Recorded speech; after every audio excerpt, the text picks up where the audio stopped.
St. Jonas and St. Barachisius, martyrs, 327, Persia.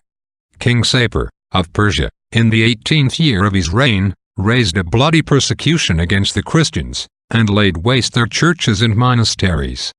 Jonas and Barachisius, two brothers of the city Bethesa, hearing that several Christians lay under sentence of death at Habaim, went thither to encourage and serve them. 9 of that number received the crown of martyrdom. After their execution, Jonas and Barachisius were apprehended for having exhorted them to die.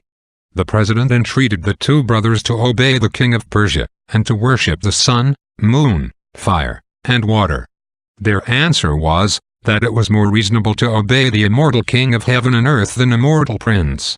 Jonas was beaten with knotty clubs and with rods, and neck set in a frozen pond, with a cord tied to his foot.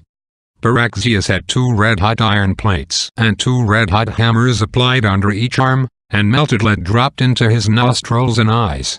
After which he was carried to prison, and there hung up by 1 foot. Despite these cruel tortures, the 2 brothers remained steadfast in the faith.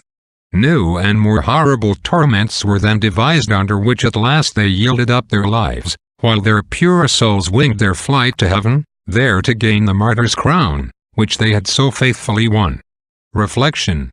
Those powerful motives which supported the martyrs under the sharpest torments ought to inspire us with patience, resignation, and holy joy under sickness and all crosses or trials.